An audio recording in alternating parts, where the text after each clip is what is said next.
سلوا التاريخ كم مجدا سطرنا على صفحاته وبه تغنى. گپ بعدی متعلم، متربی و شاگرد را باید فکر تمدنی بدیم. باید اونا را به اصطلاح به این روحیه تربیت کنیم که ما یک وقتی تمدن داشتیم، ما باید به دنبال اونمو گم شده خود باشیم، ما باید در صدد احیای تمدن خود باشیم. ایجاد تمدن، برپایی تمدن، این از مسئولیت و واجبه ما و تو است، از مسلمان است. اما امروز ما و شما میبینید در هر کنج و کنار دنیا تمدن‌های ایجاد شده و او تمدن‌ها بالای ما و تو به اصطلاح قیادت و سیادت دارن. ما خود از اونا متاثر هستیم، جوان ما از اونا متاثر است. اما ما فراموش کردیم که یک وقت خود ما میقسم تمدن داشتیم، بلکه تمدن ما عمر کوتاه نداشت، عمر 800 ساله داشت. 800 سال تمام دنیا را متحیر ساخته بود، تمام دنیا را متاثر ساخته بود و تمام دنیا به اصطلاح از تمدن ما شما فکرن و بگونه فکری و بگونه فیزیکی تغذیه میشد. پس جوان خود را، متعلم خود را، شاگرد خود را باید به این فکر زنده کنیم که باید اونمو قسم یک تمدن باید در جوامع اسلامی زنده شود و این تمدن باید از افغانستان آزاد شود، از افغانستان آغاز شود و در افغانستان ایجاد شود. این را به خاطر میگم که با والله سوگند مردم افغانستان آنقدر مردم با استعداد است که شاید مثالش در هیچ کنج دنیا نباشد، حتی در کشورهای اسلامی. این را من خود نمیگم، شما اگر یک استادای در بیرون در بعضی کشورها تحصیل کرده باشه، من خودم در ایران و پاکستان دیدم، از ایرانی شنیدم که شما با استعدادترین مردم دنیا هستند. از دیگه شنیدم چه در ایران محصلین کشورهای مختلف بود. ما و شما واقعا بهترین استعدادها را داریم، بهترین نیرو را داریم. اینقدر جوانی که افغانستان داره هیچ کشور دیگه شاید نداشته باشد. اما بیاید ما و شما این جوان را فکر ایجاد تمدن و یا حداقل فکر احیای تمدن گذشته را بدیم و بر از اونا این را تفهیم کنیم که باید ما و شما تمدن خود را ایجاد کنیم تا در سایه تمدن خیر و منفعت ما و شما تنها برای جهان اسلام نه بلکه برای هر کنج کنار دنیا برسد. اونم قسمی که در لحاظ دینی ما و شما مکلف هستیم که باید مسلمان دعوتش را یا ای چراغ اسلام را به هر کنج برسانه. این بدون یک تمدن قوی نمیرسد. به هر صورتش هدف از این مقدمه ای بود که ما و شما مسئولیت خیلی بزرگ را داریم. تنها ما روز گذشتم گفتم، بیشترم تکرار کردم که بیاین به این فکر نباشیم که تنها ما اونمو رسالت‌های وظیفوی خود را ادا کنیم، مثلا سر ساعت بریم و 12 بجه رخصت شویم و معاش را بگیریم، پلان درسی جور کنیم، امتحان بگیریم. این رسالت خیلی کوچک است. رسالت‌های بزرگ خود را باید متوجه باشیم. تعریف تدریس، چون وظیفه ما و شما یکی از وظایف مهم ما و شما تدریس است، چون ما و شما برای تدریس استخدام شدیم. تدریس را باید بشناسیم که تدریس چرا میگه. اگر کوتاه بگیم که تدریس جریان یا یک پروسه تعاملی است که در او معلم با استفاده از روش‌ها، با استفاده از فنون و با استفاده از متدها اما محتوای درس را، محتوای آموزشی را برای کسی که به اصطلاح متربی یا شاگرد است برای از او انتقال میده. یعنی ما وقتی میخوایم یک کسی را تربیت کنیم، یک کسی را به اصطلاح مورد پرورش قرار بدیم یا معلومات اطلاعات خود را برای یک کسی بیان کنیم، معلومات و اطلاعات ما شد محتوای درس و اینمی محتوا مهم است که باید برای شاگرد انتقال شود. اینمی یک عملیه کار داره، یک جریان کار داره، یک پروسه کار داره. حالا ما مثلا خیلی معلومات داریم، خیلی محتوای زیاد در نزد موجود داره.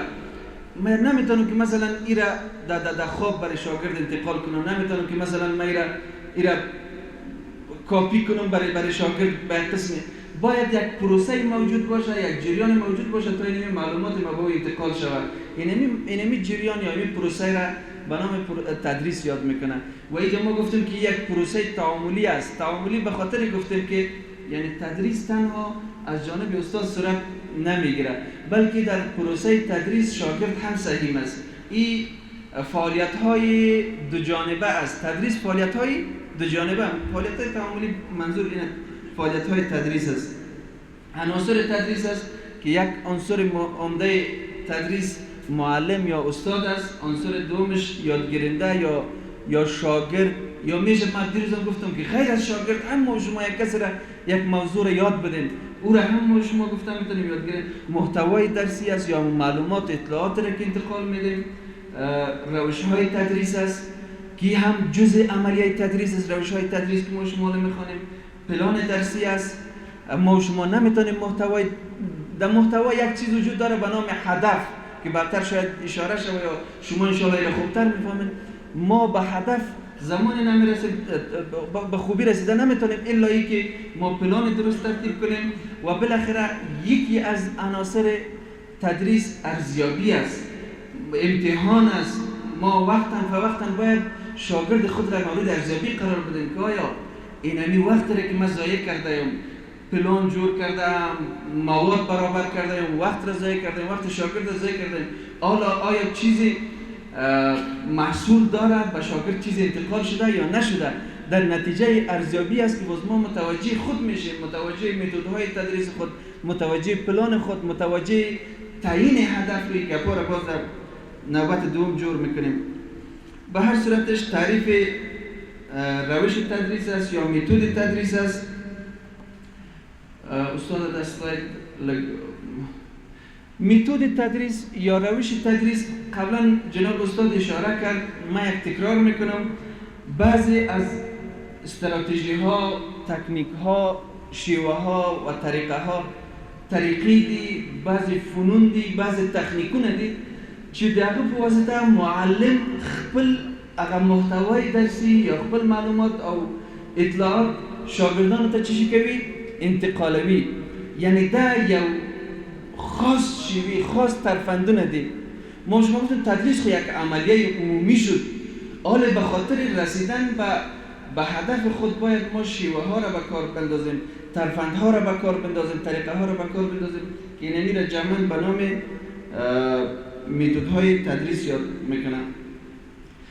اهمیت روش ها و متدهای تدریس. ما چرا از متدهای تدریس استفاده میکنیم؟ خب معمولا در بین مکاتب و در بین پانتون ها هم متاسفانه یک شیوه خیلی مشهور است، یک متد خیلی مشهور است و اکثر استادها شاید تدریس را اینطور فکر کنه که در استاد شدن معلم در جلوی تخته و به اصطلاح گپ زدن برای شاگردا و یگان چیز را نوشته کردن برای شاگردا، حالان که این یک شیوه خیلی کلاسیک، یک شیوه خیلی قدیمی و ما نمیتونیم به واسطه از این به اصطلاح به درستی به هدف برسیم.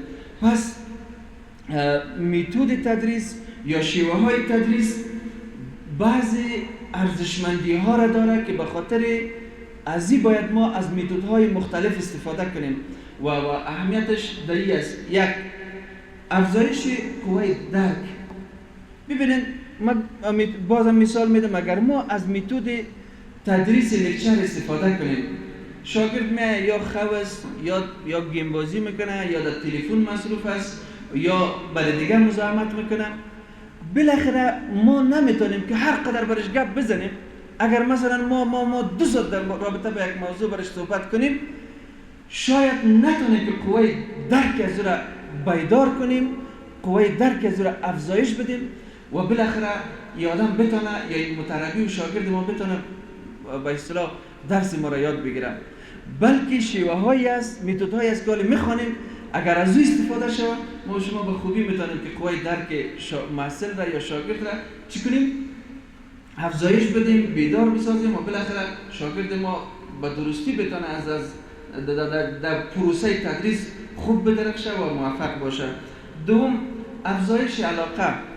اگر یک متد باشه، متد لکچر باشه، متد کلاسیک سخنرانی یا لکچر باشه، شاگرد ما خسته میشه. باور به خدا کنن، اینو من تجربه کردم. یک استاد ما بود، در غیبتش نیایا،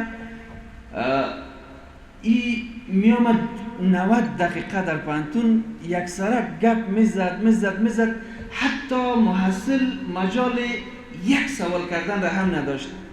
وبه تغنى تهاب الأسد وطأتنا لأننا لغير الله كلا